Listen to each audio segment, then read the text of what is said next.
দোস্ত আমি বাসা থেকে পালিয়ে আসছি। কি পালিয়ে আসছিস মানে? কেন? আর বলিস না দোস্ত, সুন্দর হয়ে কি যে বিপদে পড়েছি, যে দেখে সেই পাগল হয়ে যায়। প্রতিদিন সকালে ঘুম থেকে উঠে বাসার নিচে লাইন দিয়ে দাঁড়িয়ে থাকে শুধুমাত্র আমাকে এক লোক দেখার জন্য। তুই বল দোস্ত, সুন্দর হয়ে কি না বিপদে পড়েছি। এই জন্য তুই বাসা থেকে পালিয়ে আসবি? আর এই ঘটনা তো এখানেই শেষ না। প্রতিদিন একটা করে ছেলে আমার বাসায় প্রস্তাব পাঠায়। আমি পাত্রপক্ষের সামনেই বলি, দেখেন আমি একটা এসএসসি ফেল মেয়ে, আমাকে দিয়ে কিচ্ছু হবে না। তারপর নাকি আমাকেই তারা বিয়ে করে নিয়ে যাবে। চাপা মারিস না তো, তাদের আর খাওয়া দেওয়া কাজ নাই, এসএসসি ফেল করা মেয়েকে ওরা বিয়ে করে নিয়ে যাবে। আরে আমিও তো ওদেরকে এটাই বোঝাতে চাই যে দেখেন আমি সুন্দর হয়েছে তো কি হয়েছে, আমি ঘরে রান্না বান্না কোনো কাজই পাই না, আমাকে বিয়ে করলে আপনারা বিপদে পড়বেন। আর কি বলে জানিস, আমাকে নিয়ে নাকি পুতুলের মতো সাজিয়ে রাখবে। সব ছেলেরা না এক না, সবাই সুন্দরের পিছনে ঘুরে না। আর আমি নিজেই তার উদাহরণ। মানে 6 মাস ধরে একটা ছেলের পিছনে ছ্যাঁচড়ার মতো ঘুরতেছি, কিন্তু আমার পাত্তাই দিতেছে না। তুই কি সুন্দর নাকি? সুন্দর তো আমি, দেখিস না সুন্দর হয়ে কত বিপদে পড়েছি। তাহলে আমার মিরাজকে পটিয়ে দেখা, তাহলেই বুঝবো তুই কত সুন্দর। ও আমাকে দেখার সাথে সাথে আমার পিছনে লেগে গেছে। ঠিক আছে, দেখা যাবে।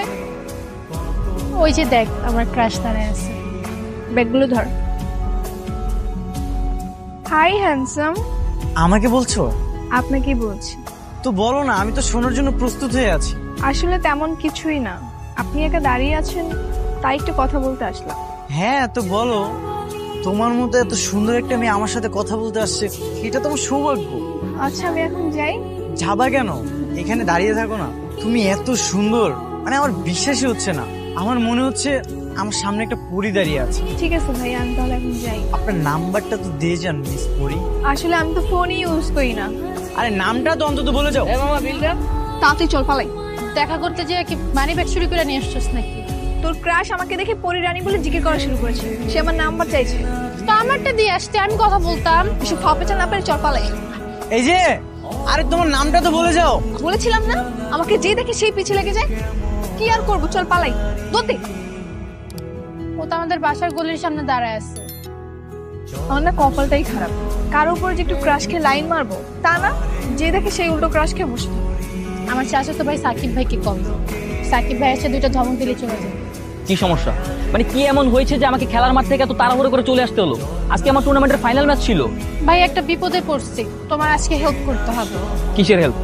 ওই যে ওই ছেলেটা, ও আমার বান্ধবীকে অনেক বিরক্ত করতেছে, তুমি একটু তাড়ায় দিবে। না না না, আমি এইসবের ভিতর নাই। ছেলেটাকে একটু চলে যেতে বললো। কে তুমি নন্দিনী? তোমাকে আগে তো দেখিনি। আপনার মতো এত সুন্দর একটা মেয়েকে বিরক্ত করছে, এটা তো মেনে নেওয়া যাচ্ছে না। না না, অ্যাটলিস্ট আমি মেনে নিতে পারছি না। আমি এক্ষুনি এর ব্যবস্থা করছি। এই যে রোমিও। কে আপনি? আমি কে এটা পরে জানো। তুমি নাকি আমার গার্লফ্রেন্ডে ডিস্টার্ব করো। আপনার গার্লফ্রেন্ডকে আমি ডিস্টার্ব করি? কে আপনার গার্লফ্রেন্ড? দাঁড়িয়ে থাকা সবচেয়ে সুন্দর মেয়েটাই আমার গার্লফ্রেন্ড। আমারে দেখে কি পাগল মনে হয়? এইরকম একটা পরীর সাথে এইরকম একটা ছেলে কখনো যায়? শুধু যায় না, দৌড়ায়। আজকে ফার্স্ট দেখে আমি ওকে পছন্দ করে ফেলছি। আর অলরেডি আমাদের দুজনের ভিতরে মন দেওয়া নেওয়া হয়ে গেছে, কাহিনী বহুত দূরে চলে গেছে। আমিও আজকের প্রথম দেখছি, সুতরাং সম্ভাবনা আমারও আছে। এত কাহিনী বেশি দূরে যায় কোনো লাভ নেই। এখান থেকে চলে যাও, নইলে কিন্তু হাত পা ভেঙে পাড়াই দেবো। আর আমি কি বসে থাকবো? তোমরা মারামারি করছো কেন? না রোহি, তুমি এখানে আসবে না।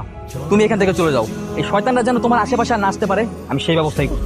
আমিও তাকে ভালোবাসি, আমি ওর সামনে 100 বার 1000 বার। আমিও দেখতে চাই তুই আমার গার্লফ্রেন্ডের আশেপাশে কিভাবে আসো। আমি তোমার গার্লফ্রেন্ড হলাম কবে থেকে? তোমাকে দেখে আমি ক্রাশ খাইছি। তোর ভাইকে আনছিস ওই ছেলেটাকে তাড়ানোর জন্য, আরো নিজে ক্রাশ খেয়ে বসে আছে। তোমরা দুজন 2 মিনিটের মধ্যে এখান থেকে চলে যাবা। তোমাকে না পাওয়া পর্যন্ত কিন্তু আমি তোমার পিছন ছাড়ছি না। তুমি এখনো হা করে তাকিয়ে আছো কেন? তুমি ভাবে রাগ করলে না, একদম মানায় না। একটু হাসি খুশি থাকো, বুঝছো? আমাকে বাসায় ফিরে যেতে হবে, এই সৌন্দর্য নিয়ে বাইরে থাকাটা অনেক রিস্ক। আচ্ছা তাহলে ঠিক আছে, বাসায় চলে যাই। এইখানে এত উকিঝুঁকি দিয়ে কোনো লাভ নেই, মেয়ে পটানো তো সহজ না। কিরে আবারও তুই? এই তুই এখানে কি করিস? সেটা আমি তোকে বলবো কেন? ভালোই ভালো একটা কথা বলতেছি, এখান থেকে বিদায় হ। আর ওই এখনই নামবে, আর ওর সাথে আমার অনেক ইম্পর্টেন্ট কথা আছে।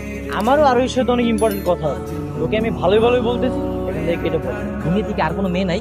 আমারও তো সেই একই প্রশ্ন, দুনিয়াতে এত মেয়ে থাকতে আমার আরোহীর পিছনে তোর কেন লাগতে হবে? এরা দুজন বাসা নিচে চলে আসছে, এখন যদি বাবা জানতে পারে ওরা আমার জন্য বাসা নিচে এসে মারামারি করছে, তাহলে তো আজকে আমাকে বিয়ে দিয়ে দিবে। একদম উল্টাপাল্টা কথা বলবি না। কি বলছি? 100 বার বলবো, কি করবি তুই? তোমরা দুজন আমার বাসা নিচে এসে কেন মারামারি করছো?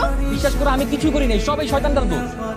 আমার কোনো দোষ নেই, ওই সব কিছু প্রথমে শুরু করেছে। তোমরা দুজন এভাবে আমার জন্য ঝগড়া করলে এটা তো আমার জন্য সমস্যা হয়ে যাবে। এমনিতেই সুন্দরী হয়ে আমি যে কত বিপদে আছি, তারপর যদি আমার বাবা জানতে পারে তোমরা আমার জন্য বাসা নিচে এসে ঝগড়া করছো, তাহলে আমার আর সিঙ্গেল থাকা হবে না। আর ওই তুমি একদম ঠিক বলেছো, তুমি এই শয়তানটাকে তুলে যেতে বলো তো।